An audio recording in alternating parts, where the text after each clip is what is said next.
dónde y cuándo se originó la civilización, los expertos han elaborado muchas teorías, pero a veces las evidencias contradicen por completo todas las hipótesis.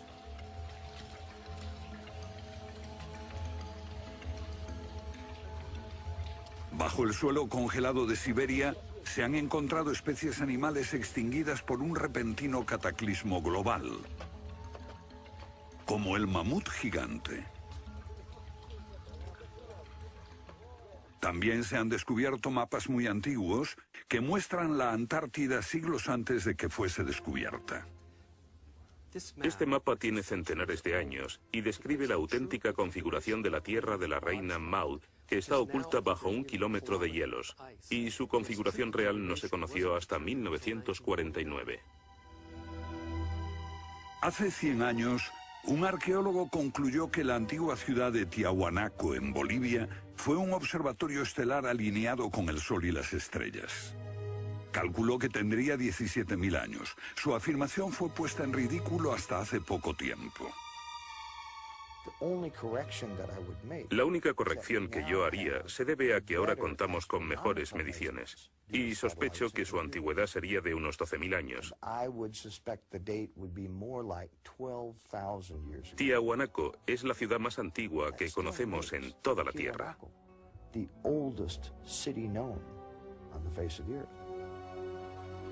Los geólogos han descubierto que la gran esfinge de Gizeh en Egipto ha resistido siglos de lluvias incesantes, pero estas lluvias solo pueden haber tenido lugar miles de años antes de los faraones. ¿Fue construida la esfinge antes de los comienzos de la civilización? Lo que se pone en cuestión es la historia completa de la civilización. Puede que no haya ido en línea recta desde los estúpidos cavernícolas hasta los hombres tan listos de hoy con sus bombas atómicas. A veces, las pruebas que se hallan rompen todas las reglas. En este documental entrevistaremos a personas que están juzgando meticulosamente esas evidencias y elaboran nuevas teorías que pueden cambiar nuestra idea de la civilización humana. Esta enorme cara fue tallada por los antiguos olmecas de México. Se cree que tiene al menos 2000 años y es inequívocamente africana. Sin embargo, se supone que los negros no llegaron a América hasta después de Colón. En su libro De la Atlántida a la Esfinge, el escritor Colin Wilson recoge indicios de lo que él y otros creen que son los rastros de una avanzada cultura anterior al comienzo de la historia.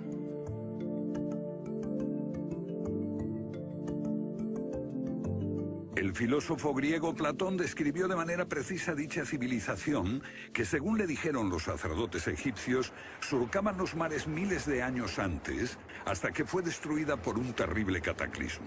Platón la llamó Atlántida.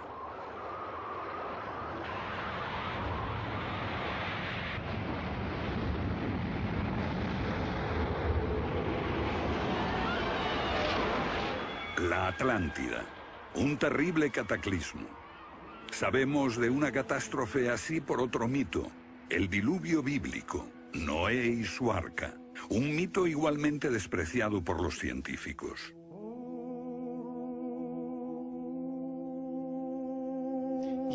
Cuando rechazan el diluvio bíblico y a Noé y el arca como una fábula, los científicos están ignorando el hecho de que hay cientos de mitos de diluvios en todas las culturas, aparte de las narraciones de Mesopotamia y de los hebreos, que dicen lo mismo sobre un desastre planetario que virtualmente borró al género humano antes del comienzo de la historia conocida.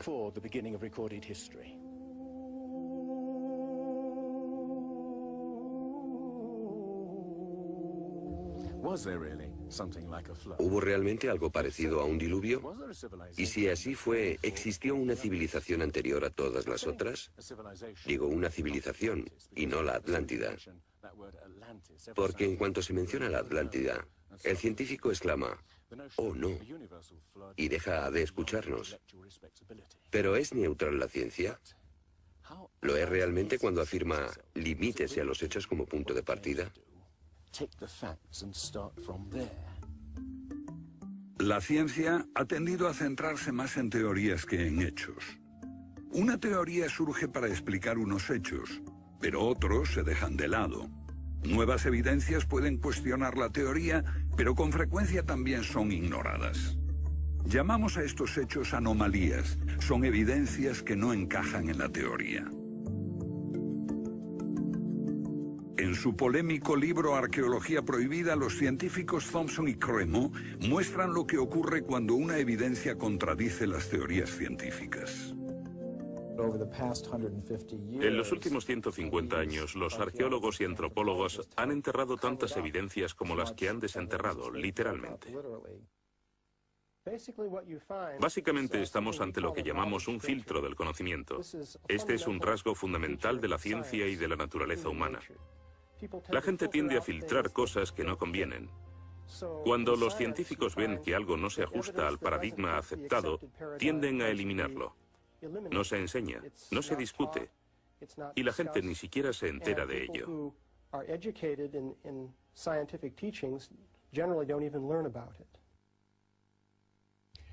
Lo que estamos diciendo, por ejemplo, sucedió en Iatliclo, México, en 1996. Cuando la arqueóloga Janestine McIntyre amenazó con echar abajo la teoría convencional de que el ser humano es relativamente nuevo en la Tierra, que llegó a Siberia hace unos 30.000 años y en América hace unos 20.000 años. En México, la arqueóloga Stine McIntyre descubrió herramientas de piedra y huesos humanos y los sometió a una batería de pruebas científicas. En 1966 pensamos que era un yacimiento antiguo y creímos que tendría unos 20.000 años. En aquella época se pensó que era demasiado tiempo. Cuando lo datamos mediante una batería de métodos supimos que tenía 250.000 años. Sinceramente yo me hubiera sentido feliz con los 250.000 años. Fui ingenuo y pensé, bien, voy a dejar de pensar en las fechas. Tenemos la información. Hemos conseguido los hechos. Tomemos estos hechos y partamos de ahí. No me di cuenta de que arruinaría mi carrera por completo. Todas sus oportunidades profesionales se frustraron. El yacimiento fue cerrado. Los permisos para investigar denegados sistemáticamente. No obstante, más de 30 años después, unos arqueólogos descubrieron en Siberia vestigios de seres humanos de 300.000 años de antigüedad. Una fecha que de repente hizo que la datación de Jan McIntyre no pareciese tan improbable después de todo. No es necesariamente una conspiración deliberada. No decimos que se trate de personas reunidas en una habitación y diciendo, vamos a engañar a la gente. Es algo que ocurre automáticamente en la comunidad científica. Cuando una evidencia difiere de la teoría predominante, no se habla de ella, no se da información. Y eso significa que la ciencia deja de progresar de la forma en que uno desearía.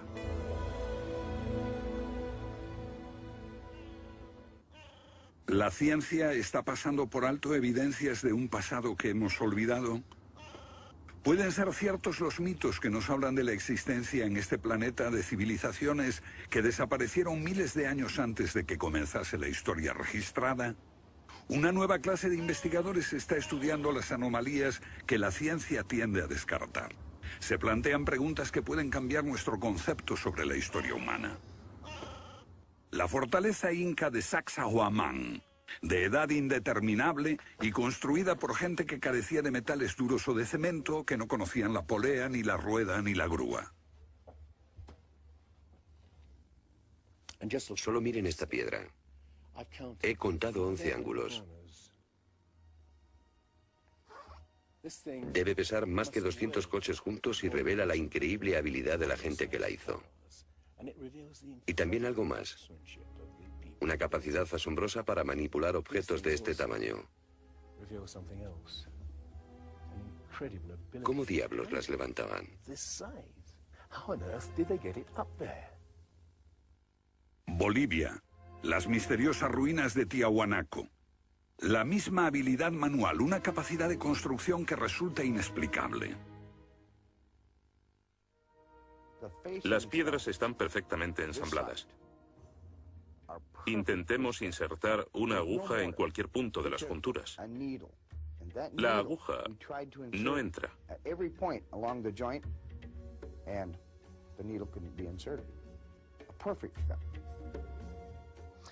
Cuando los conquistadores españoles le preguntaron a los incas si ellos habían construido Tiahuanaco, respondieron, no, no la construimos.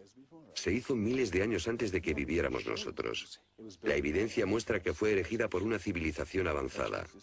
Un descubrimiento casual nos lo revela.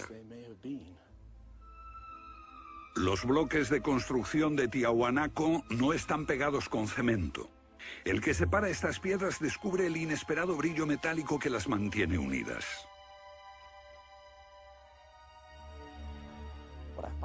Lo que encuentro asombroso es que para trasladarlas a cada uno de los lugares donde empleaban este material, ellos tenían que contar con una especie de planta de fundición móvil para licuar el metal.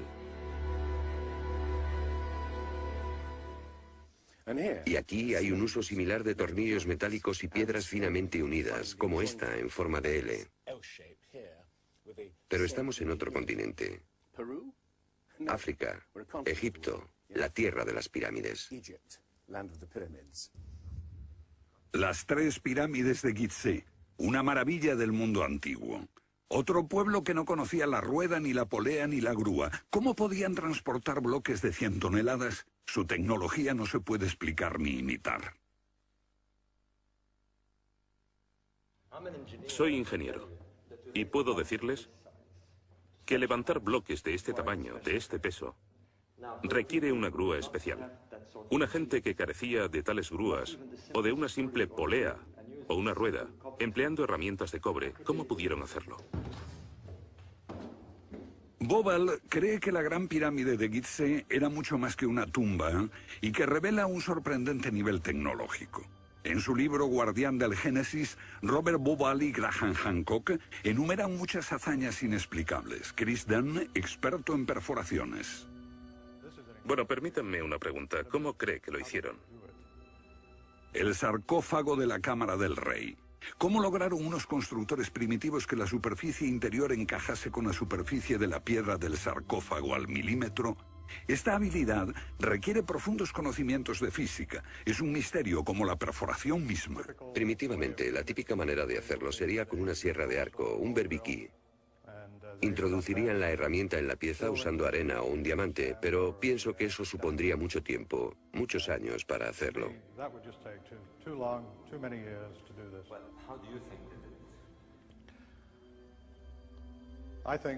Creo que debieron haber usado herramientas más potentes. Hoy, para perforar esto, tendríamos que hacerlo a una velocidad de 6-10 milímetros por revolución de taladro en el granito. Ellos lo hicieron más rápido de lo que lo haríamos nosotros.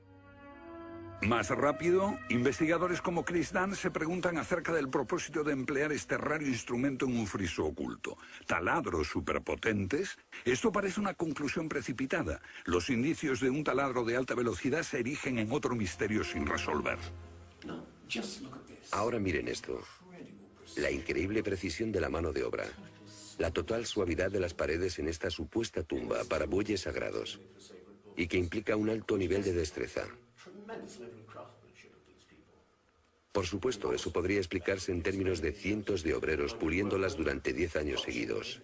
Pero, si hablamos del misterio de los vasos egipcios, no como este vaso de arcilla que acabo de comprar, sino vasos hechos de alabastro, basalto e incluso diorita, que es la piedra más dura de todas.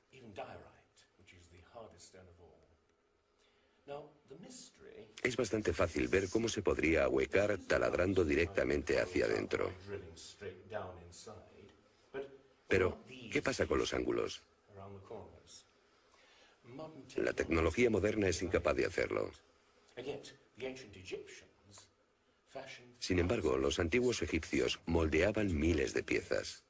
Algunas de ellas 2000 años antes de la civilización que se supone surgió aquí. ¿Cómo? Otro misterio sin explicar. Inexplicable. ¿Cómo pudieron los constructores alinear sus gigantescas pirámides con los puntos cardinales tan impecablemente? En perfecta dirección este-oeste y norte-sur, con una exactitud no igualada por los modernos constructores. La Gran Pirámide parece ser un modelo matemático del hemisferio norte e incorpora el trascendental valor de pi, las veces que cabe el diámetro de un círculo en su circunferencia.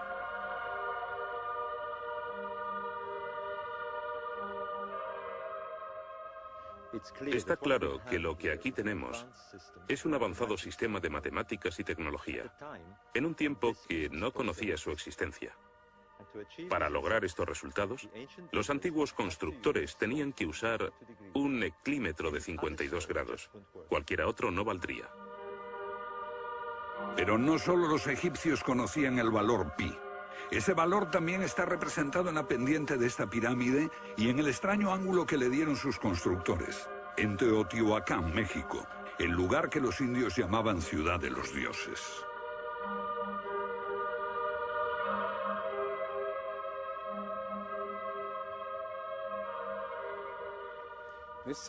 En su época, esta ciudad fue más grande que la Roma imperial. Lo que pueden ver es una serie de estanques que llenaban de agua, cuya superficie lisa reflejaba los cielos y cuyas ondas podrían servir como anuncio de terremotos. Estos templos, en el lado opuesto, se cree que representan cuerpos celestiales. Una cosa está clara: todo el lugar parece tener una especie de obsesión con la astronomía y la eternidad. En los equinoccios, el 21 de marzo y el 21 de septiembre, estas pirámides proyectan sombras gigantes, lo que las convierte en un perfecto reloj para la medición del tiempo. Como si proviniesen de una fuente común, las antiguas civilizaciones de todo el mundo exhiben un sofisticado conocimiento de los cielos que todavía nadie ha explicado. Fascinación por el sol, las estrellas. El lento e inexorable movimiento de la Tierra determina que las constelaciones parezcan viajar por los cielos nocturnos y por las épocas.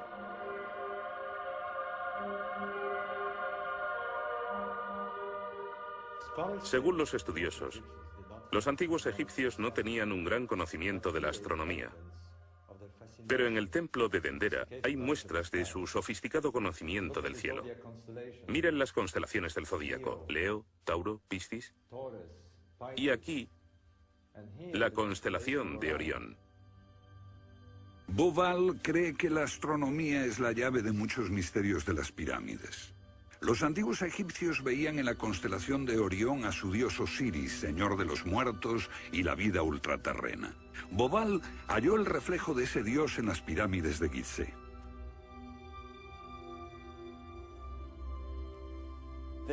Esto es realmente un misterio. Pequeños canales de ventilación orientados hacia arriba. Para los egiptólogos no eran más que canales de ventilación, pero los astrónomos piensan distinto. Para el antiguo Egipto esto fue Rostau, la entrada al reino subterráneo, el reino del dios Osiris u Orión. Para los antiguos egipcios, Orión era Osiris, el gran dios de la resurrección. Esto es una reconstrucción del cielo en el año 2500 a.C., y fue sorprendente descubrirlo. Los canales apuntan a Orión y a la estrella Sirio, que era Isis, la esposa de Osiris. En textos antiguos, Bauval descubrió que deben de haberles servido una ceremonia secreta para la resurrección de los faraones muertos, que renacían como estrellas en la constelación de Orión. Uno de esos textos dice: «Oh rey, permite que atraviese el serpenteante canal, la Vía Láctea, hasta el punto donde está Orión». Bauval cree que Osiris tenía tal importancia que los constructores emplazaron las 3 pirámides de Gizeh para que fueran un reflejo terrestre de las 3 estrellas del cinturón de Orión. Esa correlación fue solo el comienzo. Bauval descubrió que los antiguos habían dado nombre de estrellas a otras 2 pirámides próximas. Esto le hizo entrever un plan más amplio y quedó perplejo. La constelación de Orión, el dios Osiris, estaba en el cielo y en la tierra.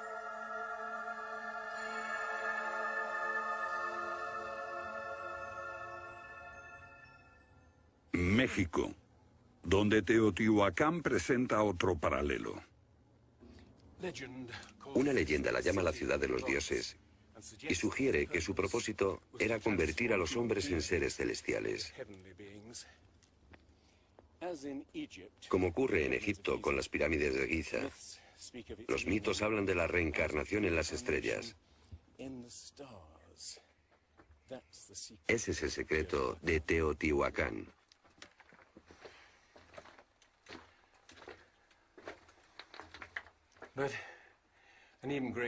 Pero esta pirámide presenta otro enigma mayor. Cuando se excavó por primera vez en 1906, se halló una enorme capa de mica. Ahora sabemos que la mica se usa como aislamiento eléctrico. No tenemos idea de para qué la utilizaban ellos. Lo que resulta aún más extraño es que la mica procede de Brasil. Imaginemos el problema de trasladar toda esta mica a más de 2.000 kilómetros de distancia. ¿Cómo? ¿Con qué finalidad? No tenemos ni idea. Tiahuanaco, Bolivia. Otra cultura perdida revela la misma fascinación por el sol y las estrellas. Hace 100 años, el arqueólogo boliviano Poznański observó que en el primer día de primavera el sol salía exactamente por el centro del templo. Fue el inicio de un gran descubrimiento. Poznański descubrió que este templo era un observatorio, un gran reloj para medir la progresión del sol. Y podemos utilizar ese alineamiento astronómico para datar el lugar. Durante el año el sol sale cada día por un punto diferente del horizonte. El primer día de primavera un observador vería salir el sol exactamente en el centro. Estudiando el esquema de Poznański, dedujimos que en los primeros días de invierno o de verano el sol saldría por encima de las piedras angulares. Pero no fue así. Los arqueólogos actuales dicen que los constructores cometieron un error de cálculo.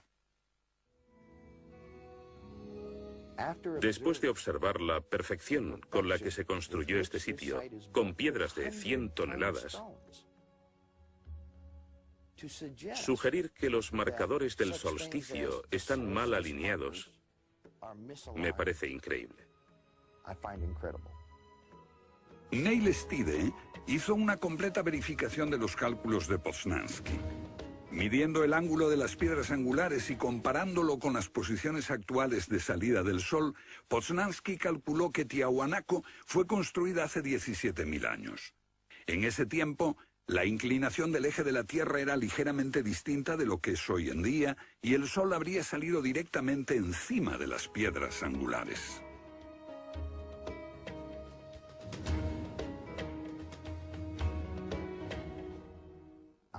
Yo sospecho que la fecha sería más bien de 12.000 años. Pero eso haría que todos nos cuestionásemos completamente los orígenes de la civilización. Una civilización perdida en el tiempo dejó sus huellas en varios lugares del mundo. Los sacerdotes egipcios dijeron al filósofo griego Platón que una civilización así habría existido hace 12.000 años. Pero según la ciencia, el ser humano abandonó la prehistoria hace solo 5.000 años. En Egipto, el investigador John West descubrió que la esfinge de Gizeh no resultó alterada por el clima de la misma forma que las construcciones del entorno, erosionadas por la arena y los vientos del desierto. En vez de un desgaste horizontal, la esfinge tiene marcas de erosión redondeadas y onduladas. No se necesita ser geólogo para mirar y ver lo que se debe al tipo de clima. Solo el agua cayendo copiosamente sobre las paredes del recinto pudo producir esos contornos redondeados.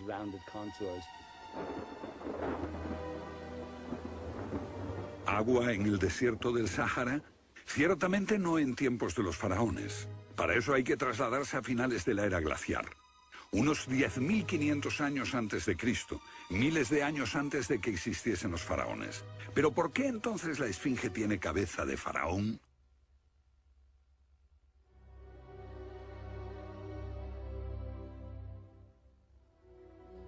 La cabeza es desproporcionadamente pequeña. Desde el aire se ve que el cuerpo de la esfinge es largo y aplanado, y la cabeza casi se parece a la de un alfiler. Para nosotros, esto indica que ha sido tallada más de una vez. En otras palabras, la cabeza se rehizo en algún momento de su larga historia. John West cree que la esfinge era originalmente un enorme león que un desconocido grupo de escultores modeló en la roca antes del 10.500 a.C. Se comenzó a erosionar cuando el final de la era glaciar alteró el clima y causó lluvias que cayeron durante siglos. Solo miles de años después, un faraón habría tallado la cabeza con su propia imagen. ¿Tiene la esfinge más del doble de la antigüedad que creíamos?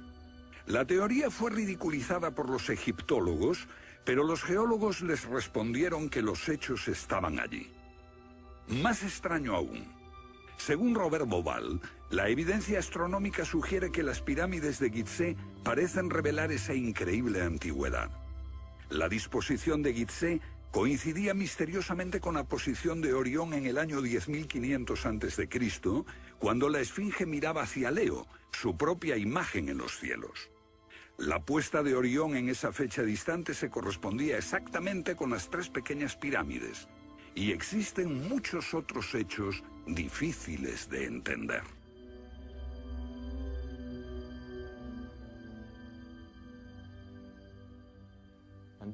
Esto coincide exactamente con las ideas que se desarrollaron tras los análisis geológicos de la Esfinge. Dos ciencias sólidas indican que la Esfinge podría remontarse al año 10.500 a.C.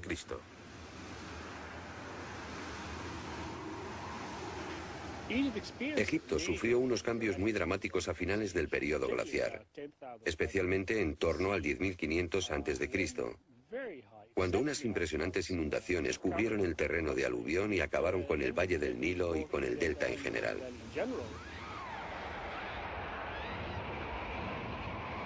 «10.500 años antes de Cristo, un periodo de inundaciones.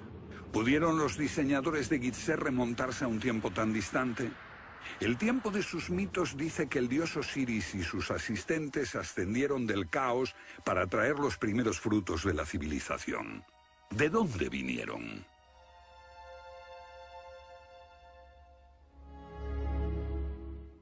Un dios muy parecido fue el señor de la antigua Tiahuanaco en Bolivia.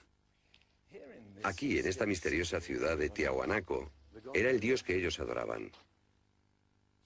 Alto, con barba, descrito como blanco, Viracocha llegó en tiempos de caos y destrucción, atravesando los mares para llevar a la raza humana una especie de renovación. El dios blanco Viracocha. En México conocido como Quetzalcóatl, que llegó con otros para traer los primeros frutos del conocimiento. Su símbolo está por todo Teotihuacán. La serpiente emplumada, símbolo del enigmático dios Quetzalcóatl que llegó desde el este después de tremendos cataclismos para traer la civilización a esta parte del mundo. ¿Pudieron dioses como Osiris, Viracocha y Quetzalcóatl haber sido personas reales que llegaron de muy lejos? ¿Eran supervivientes de un cataclismo que destruyó sus hogares y su civilización? Ahora la pregunta que nos hacemos es esta. ¿Existió una remota civilización, hasta ahora sin identificar, que llegó a Egipto, México y Sudamérica? ¿Y que dejó su impronta en un cuerpo de conocimientos, por difícil que sea de discernir? Tomados por separado, acepto que los datos aislados revelan poco, pero consideremos juntos todos esos elementos comunes. Ambos lugares tienen enormes pirámides, alineadas exactamente con los puntos cardinales, e incorporan avanzados conocimientos matemáticos. Ambas culturas demostraban un asombroso conocimiento de astronomía, expresado en los grandes monumentos sagrados que erigieron. Aunque no conocían ni la polea ni la rueda, ambas pudieron hacer construcciones con enormes piedras finalmente ensambladas en un estilo único, con ángulos en forma de L y tornillos de metal. Y ambas utilizaron el proceso de la momificación para preservar y honrar a sus muertos. Aquí se halló una nueva y asombrosa pista cuando la doctora Balabanova, de la Universidad Alemana de Ulm, descubrió que muchas momias de Egipto contenían cocaína y nicotina, naturales de Sudamérica. Tengo una cantidad de cartas insultantes. Dicen que todo esto no tenía sentido, que yo fantaseaba, que era imposible porque estaba comprobado que antes de Colón esas plantas no existían en ninguna parte del mundo, excepto en América. Pero su investigación se repitió con cientos de momias y no quedó lugar a dudas. En un pasado remoto, unos navegantes atravesaron el mar e influyeron en las culturas a ambos lados del Atlántico. La idea está sugerida incluso por lo que no está allí. México, la antigua cultura de los mayas. Los sacerdotes mayas tenían tablas para predecir los eclipses de sol y de luna. Pero hay algo muy extraño. No conocieron nunca el simple principio de la rueda. Podían visualizar la eternidad pensando en millones de años, pero jamás aprendieron a pesar un saco de grano. Esta compleja civilización murió finalmente porque no supo desarrollar métodos de agricultura para alimentarse. Lo que estoy sugiriendo es... ¿puede que ellos heredaran una parte específica de su conocimiento de una civilización anterior, mucho más sabia? Un contacto. A veces la evidencia está ahí para que la veamos todos. Los antiguos olmecas en México pusieron a sus soberanos caras africanas. ¿Qué les parece esta? Tallada por esos mismos olmecas. Es genéticamente imposible que un indio tenga barba, pero aquí está la cara de un blanco caucasiano, esculpida 2000 años antes de que los españoles llegaran al Nuevo Mundo.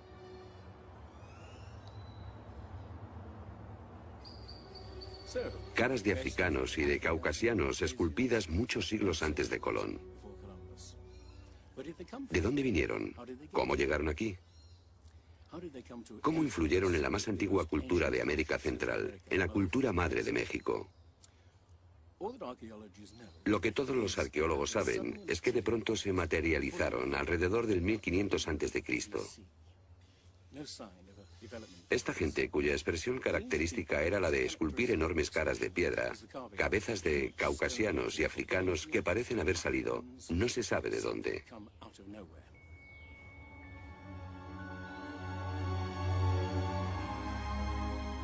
Oaxaca, la antigua ciudadela del Monte Albán.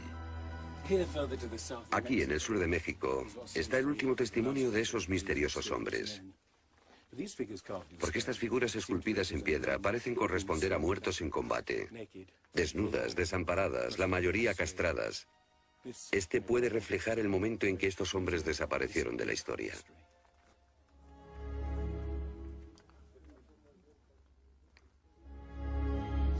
Entonces, ¿hubo una compleja civilización de navegantes que cruzó el Atlántico siglos antes de Colón? Pero tenemos otra evidencia. Estos son viejos mapas que sugieren que los antiguos marinos tenían un conocimiento de la Tierra que nunca se ha explicado. Un puzzle para los científicos de este siglo. En 1513 el almirante turco Piri Reis cartografió parte del mundo que nadie había visto hasta entonces. Colón solo exploró la zona del Caribe. No bajó a esta zona de Sudamérica, hasta la Antártida. No estuvo nunca por esa zona.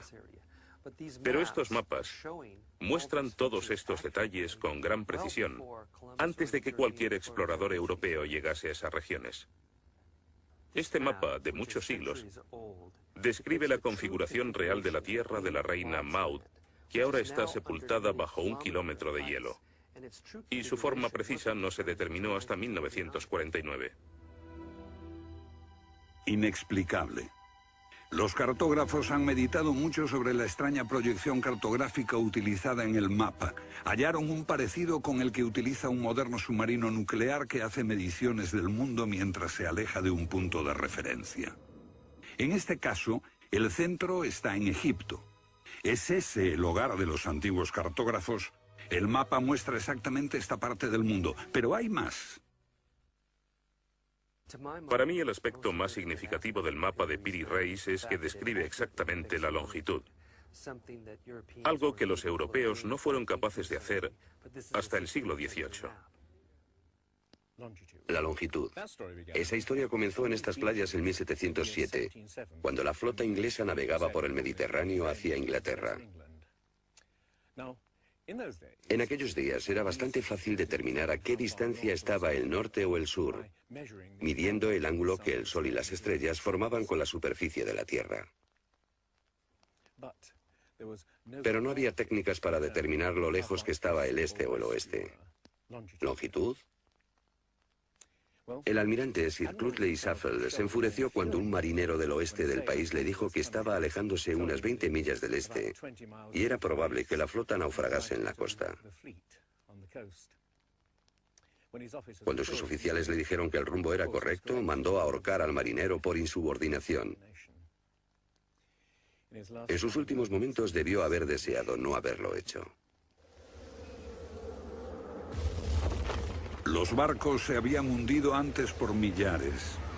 Pero entonces la pérdida de una flota entera promovió la búsqueda de un reloj preciso para calcular la longitud. Tuvieron que pasar 2 generaciones antes de que finalmente se consiguiese. No obstante, el mapa de Piri Reis ya mostraba un conocimiento de la longitud al menos 250 años antes. En el mapa de Piri Reis se menciona el hecho de que se trate de una recopilación de muchas otras cartografías. Son copias de copias de copias. La mayoría de quienes los han estudiado creen que esos mapas proceden de los tiempos de Alejandro Magno, pero son incluso mucho más antiguos.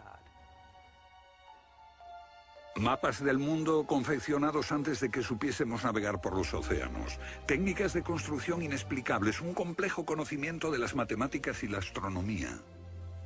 Si existió una tecnología tan avanzada capaz de dar sus conocimientos a los constructores de la Esfinge y a los pueblos de los Andes y México, ¿qué pasó con ella?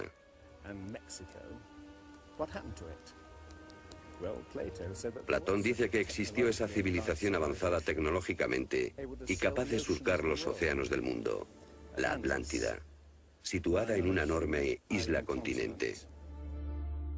Rechazando una civilización perdida, la ciencia niega también la idea de una catástrofe global que la destruyó. Pero Platón y la Biblia no son las únicas evidencias.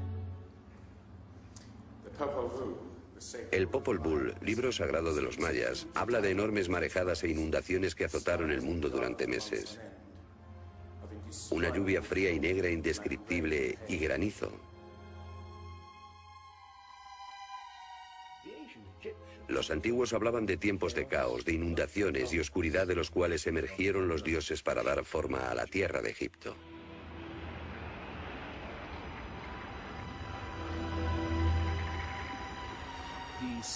El disco solar de los aztecas se refiere a 4 ciclos de destrucción: por inundaciones, por fuego, por viento y por sangre y guerra.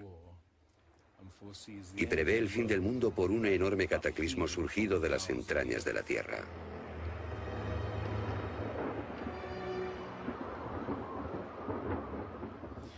Otros mitos de la América antigua hablan de inundaciones apocalípticas y torrentes de fuego, de erupciones volcánicas y terremotos. Un pasado que no podemos recordar ni olvidar.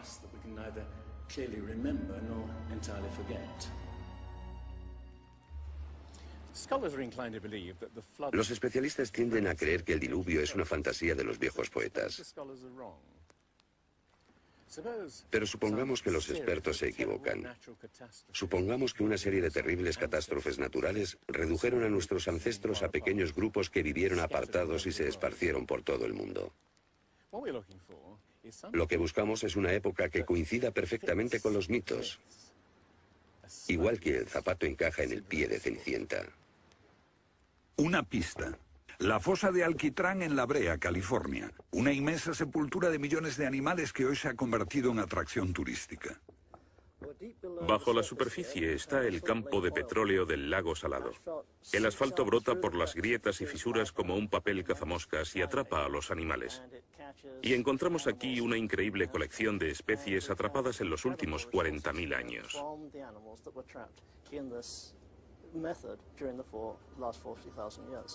Esta fosa de Alquitrán puede leerse como un libro de tiempos remotos, cuando abundaban los animales y nosotros no los considerábamos como originarios de América. Mamuts, elefantes, rinocerontes, perezosos gigantes, tigres sable, incluso caballos y camellos. Después, Una tremenda catástrofe los barrió, al parecer, en unas pocas décadas, en torno al 10.500 a.C., hace más de 12.000 años. Todos los grandes animales, cualquier animal más grande que un coyote, se extinguieron en pocas décadas. Sí, fue sin duda una gran catástrofe.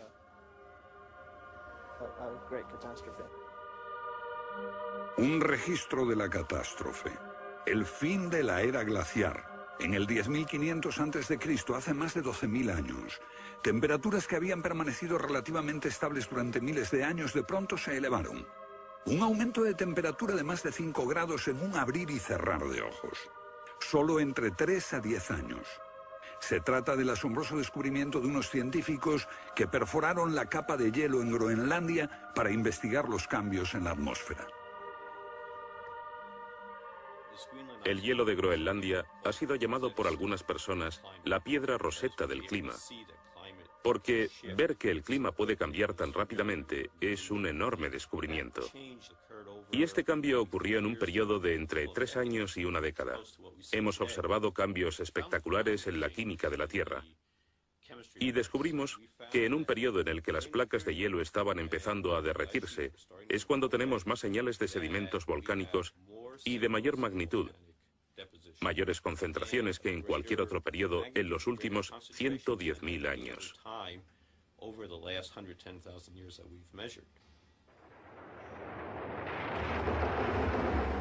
Un surgimiento de volcanes nunca visto, acompañado por desórdenes atmosféricos y gigantescas inundaciones. Porque mientras las placas de hielo de más de 1 kilómetro de espesor se derretían en pocos años, el nivel de los mares aumentaba dramáticamente. De repente, los mares ocuparon lo que había sido suelo seco. Se podía caminar desde Gran Bretaña a Escandinavia antes de que una revolución climática diese forma al Mar del Norte. Fue un periodo en que las grandes inundaciones cubrieron las llanuras de América del Norte, y por eso es que se encuentran esqueletos de ballenas en Michigan. Un tiempo de cataclismos a finales de la era glaciar, que puede coincidir con los mitos. Solo en el Nuevo Mundo se extinguieron alrededor de 70 especies de grandes animales. Mamuts, perezosos gigantes, camellos, caballos. Permítanme ponerlo en perspectiva. En los anteriores 200.000 años se había extinguido menos de 1/3 de esa cantidad. Y este modelo extraordinario de extinción se repitió en Europa y Asia. En las capas subterráneas de hielo de Siberia y Alaska se descubrió una masa enmarañada de huesos de millones de animales que perecieron en un cataclismo. El mamut gigante no murió a manos de los cazadores. Desapareció por una catástrofe natural. A finales del siglo XIX, unos cazadores encontraron por casualidad el cuerpo de un enorme animal congelado. Después de ser desenterrado y transportado, se encontró que en el estómago tenía plantas pertenecientes a un clima templado y aún sin digerir. El animal se había congelado de una forma muy rápida, como no es capaz de hacerlo ningún congelador moderno. Lo cierto es que hace unos 12.000 o 13.000 años un frío inmenso azotó Siberia. El enigma de los mamuts congelados en un instante ha dado pie a extrañas anécdotas. Algunas ciertas y otras no. Lo que es auténtico es un informe del barón Wrangel, un naturalista del siglo XIX que descubrió la isla Byrd al norte de Siberia, donde la arena quedó literalmente mezclada con bancos de huesos y colmillos de mamut y otros animales que habían desaparecido en alguna catástrofe. Esas extinciones masivas, esa imponente actividad volcánica, ese veloz derretimiento del hielo, parecen sugerir que hubo un cambio climático brusco hace 12.000 años. Hay algún factor desconocido que no logramos descubrir.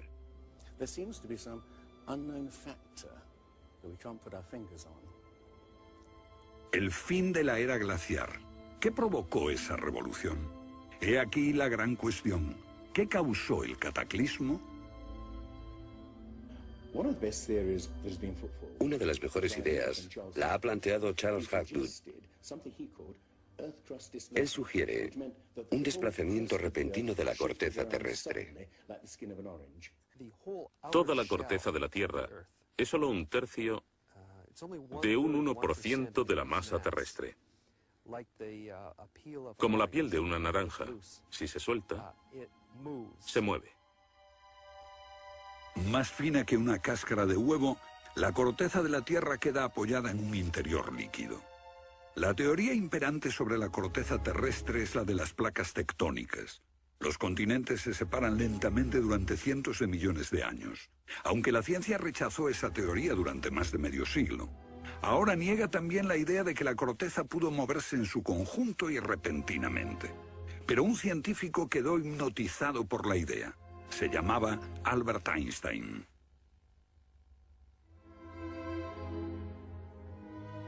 Esto es un resumen de lo que dijo. Cuando me encontré con el trabajo de Hapgood, quedé conmocionado. Se trataba de una idea simple, pero que podría explicar una serie enorme de problemas. Hapgood tenía esa teoría. La cuestión era cuál fue el mecanismo que puso en movimiento el gigantesco conjunto. Y fue Einstein quien planteó una sugerencia. La enorme cantidad de hielo que rodea a los polos puede tener 3 kilómetros de espesor. Esos incontables miles de millones de toneladas de hielo, si se formaran de un modo desproporcionado, harían que toda la Tierra se sacudiese como una rueda, con un enorme peso colocado en su borde. Esta vibración bastaría para hacer que la corteza de la Tierra se moviese súbitamente. Hace 55.000 años el Polo Norte estaba cerca de Europa, pero de pronto se desplazó hacia la bahía de Hudson, en Canadá. Y en torno al año 12.500 a.C. se volvió a mover casi 2.000 millas hasta donde está actualmente. O es mejor decir que las tierras y los mares atravesaron el polo, impulsados por un repentino desplazamiento de la corteza terrestre. De ser así, esta es una de las cosas que habrían ocurrido al final de la era glaciar. El desplazamiento impulsó a América fuera de la zona polar. El mar en el norte se congeló con una fina capa de solo unos metros de espesor. La inmensa vieja capa de hielo de Norteamérica, con más de 1,5 kilómetros de grosor, se derritió rápidamente en pocos años. Ahora, lo que es muy interesante de la teoría de Hapgood y Einstein es que también explica bastante bien algunos otros mitos, independientemente del diluvio. Hay mitos sobre tremendos terremotos, catástrofes volcánicas, lluvias negras cayendo del cielo, congelación repentina, congelación del suelo. Y podemos ver que un ejemplo de esto es precisamente lo que pudo pasar si la corteza terrestre se desplazó. Con bastante rapidez, las áreas que antes habían estado congeladas pasarían a ser zonas cálidas, y así se explicarían hechos como el rápido congelamiento de los mamuts en Siberia. Si el desplazamiento de la corteza terrestre causó el diluvio que aniquiló una civilización, ¿dónde estaba esa civilización? Algunos investigadores creen haberla hallado en la isla griega de Santorini, que fue devastada por una terrible erupción, o en la antigua Troya, o en la isla alemana de Heligoland, casi arrastrada hacia el Mar del Norte. Pero no se ha encontrado nada. Y es precisamente este problema lo que ha hecho descartar la Atlántida de Platón como una propuesta seria. Veamos. Los oceanógrafos han cartografiado los suelos oceánicos y sencillamente no hay ningún continente perdido. ¿O sí? Platón describe la Atlántida como una vasta isla-continente con montañas, situada en medio del océano. Y el océano, por supuesto, es el océano que rodea toda la Tierra. Fue más tarde que comenzamos a dividir el océano en diferentes partes, llamándolo Atlántico, Pacífico, etc. En realidad el mundo tiene un solo océano. Y los mitos de todo el mundo son muy explícitos acerca de lo que pasa. El Zen Avesta de la literatura védica describe que esa isla no solo se destruyó tras un diluvio, sino que está cubierta por nieve y hielo. De modo que estamos buscando una isla cubierta de nieve en medio del océano, y una gran candidata para este papel es la Antártida. Si el Polo Norte se desplazó, también debió hacerlo el Polo Sur. Flennat cree que hace 12.000 años una parte de la Antártida permanecía en zonas templadas y pudo haber albergado una civilización que desapareció cuando el continente se convirtió en el Polo Sur. Esa es la explicación que él encuentra en los mapas que muestran partes de la Antártida que están debajo del hielo. El almirante turco Piri Reis demuestra un conocimiento de la Antártida que no debería de tener. Tras examinarlos, especialistas en cartografía de la Armada y de las Fuerzas Aéreas nos dicen: hemos hecho comparaciones de picos salientes y de montañas. Hemos descubierto que coinciden de forma asombrosa. Lo que debemos enfatizar es que no estamos hablando de un mapa, el mapa de Piri Reis, que podría cuestionarse. Estamos hablando literalmente de docenas de mapas. Por ejemplo, el mapa Phineus de la Antártida es sumamente preciso en cuanto a la configuración, mostrando sistemas fluviales que existieron allí, pero que no se conocían en el siglo XVI. La Antártida no fue descubierta hasta cerca del año 1800. Entonces, ¿cómo pudieron los cartógrafos europeos representarla? Solo, cree Flenaz, si ellos la copiaron de copias de otras copias de mapas que se remontan milenios atrás. Hace solo unos 25 años supimos que bajo la capa de la Antártida existían unas islas, un continente, bajo un océano helado. Sin embargo, esa información ya estaba aquí, en este mapa. Estas islas de aquí corresponden a este área, y el modelo de nevadas aquí es muy intenso. Nada aquí. Estas islas debajo de este punto se podrían haber unido entre ellas antes de unirse a la tierra firme.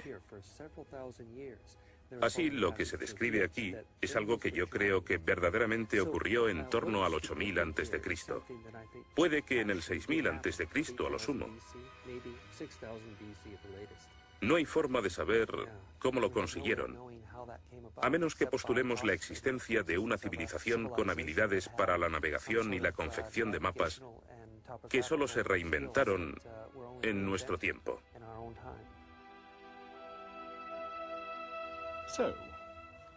¿Fueron los comienzos de la civilización humana más remotos de lo que suponíamos?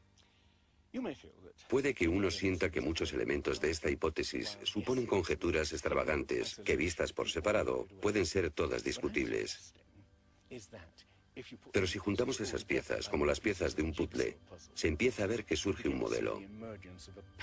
Una civilización que se desvaneció y fue olvidada mucho antes de que comenzase el registro de la historia.